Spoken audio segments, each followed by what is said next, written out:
When the movies ended, fans dreamed of a new Harry Potter TV series for years. But now that the announcement has finally come, things haven't been as smooth as we had hoped. Almost every piece of news that breaks out becomes the center of a huge controversy on the internet.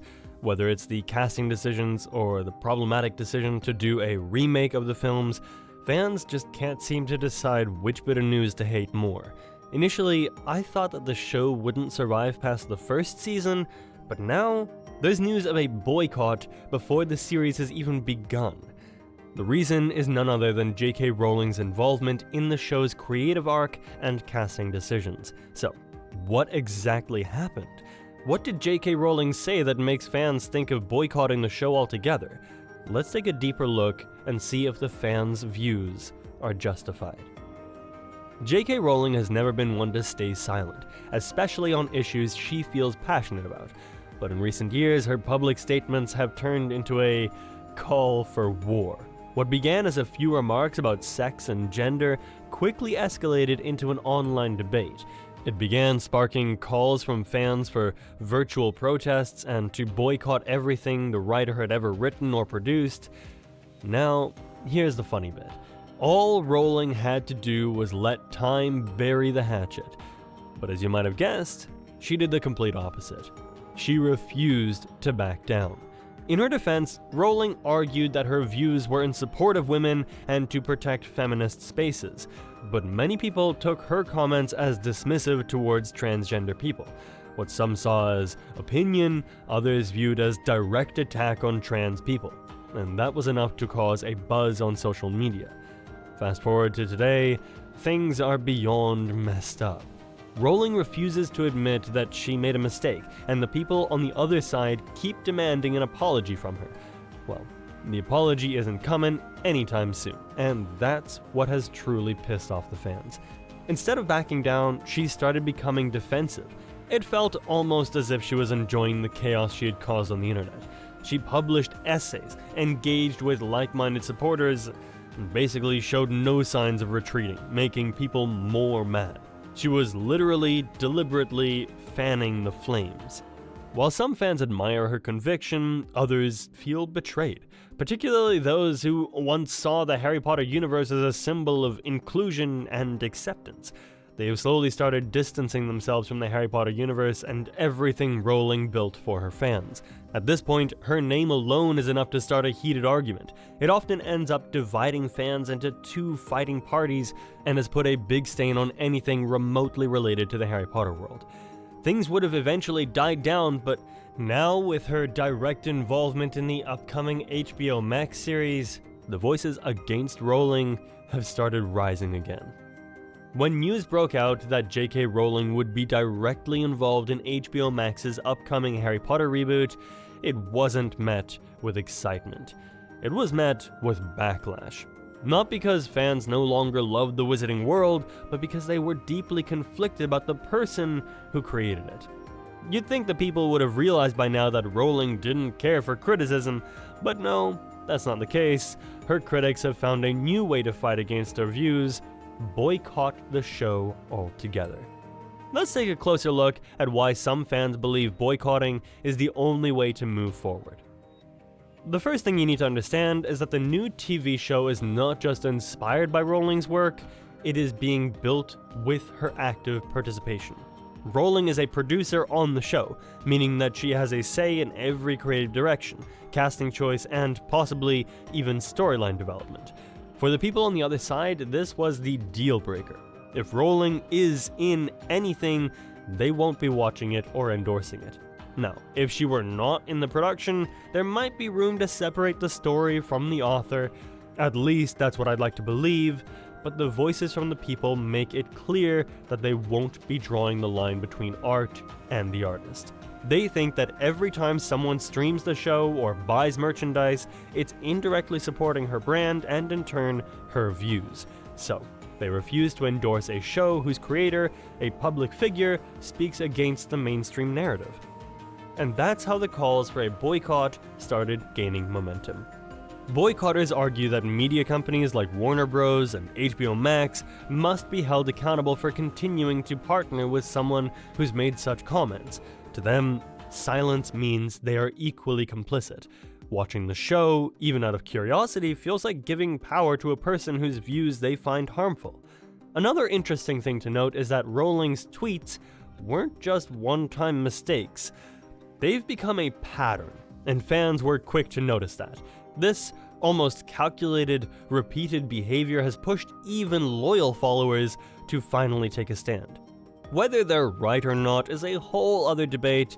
We will get to that later. First, let's see what the other side thinks. While some fans are boycotting the upcoming Harry Potter series due to Rowling's involvement, others feel the movement is going too far. The backlash is loud, but so is the resistance to it. Not everyone agrees that a boycott is the answer, especially when it comes to a universe that has meant so much to so many people. Let's break down why some fans believe boycotting the show might do more harm than good. First, there's the argument that the boycott distracts from what the show could actually offer. This show is meant to offer a reimagination of the franchise, with an entire season dedicated to each book. That literally means more depth, more character development, and even a rare chance to fix what the movies skipped or changed. Instead of celebrating the opportunity to explore new layers of the wizarding world, much of the conversation online has centered around Rowling. For some fans, this means the actual story is being buried beneath constant waves of controversy. They argue that boycotting the series even before watching it makes it impossible to judge the show on its own merits. What if the reboot does something bold and inclusive? What if it updates the story to reflect modern values? What if the new characters and plot lines add depth that the original films never touched?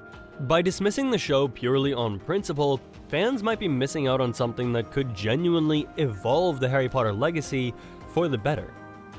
Another key argument is that the boycott doesn't just affect Rowling. It affects hundreds of people working on the project: writers, costume designers, editors, cast members, set designers, and camera crews, and that's only the names I can remember. The list goes on. What's their mistake? Most of these people aren't making any political statements. They're just doing their job, trying to bring a beloved story to life for a new generation. A widespread boycott could damage the show's success, which in turn affects all the hardworking individuals attached to it. Some argue that punishing the entire production team for the beliefs of one person is unfair. Perhaps the most debated point is this: can you separate the art from the artist? This question has existed long before Rowling, and is going to continue to be a hot topic of any argument. For most fans, the answer is yes. You can separate the two. They argue that once a story is out in the world, it becomes something bigger than the person who created it. Harry Potter is no longer just Rowling's story. It belongs to the readers, the fanfic writers, the gamers, and the generations who grew up with it. Fans who take this position argue that boycotting the show feels like abandoning the characters and values they grew up loving. Harry Potter taught them about friendship, bravery, and standing up for what's right. If you start hating everyone who speaks against your beliefs, are you standing up for what's right, or what the popular narrative is? These fans choose to reclaim the magic and redefine what it stands for. For them, the books and the world they depict are far greater than the person behind them. Having seen both sides of this debate, I can't help but think, have we become too sensitive? We talk about freedom of speech on one hand, and on the other hand, we hate comments and protest against anything we find contradictory. But even more than that, shouldn't there be a line between hate and criticism? And what's with this cancel culture? Some fans feel that it has created a world where enjoying anything problematic, even a little bit, is grounds for public shaming. They argue that people are complex, and art often reflects that complexity. Shouldn't we as humans allow for that narrative? Instead of erasing everything connected to controversial figures, these fans advocate for open conversations. Boycotts, in their view, are a narrow-minded tool, and I actually agree, but to a certain point. You see, there are hundreds of artists and their views who you'll find contradictory, but when you shame them and boycott them, you're only hurting the art. And what do you think that does? It essentially forces new artists to never express their emotions in the fear that their entire empire will crumble over one simple mistake. All this has forced me to say this. People think that they are fighting against Rowling, but instead, they're trying to put an end to a story that has hundreds of people involved for the wrong reasons.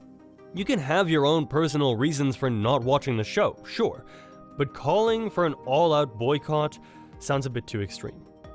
Do you agree?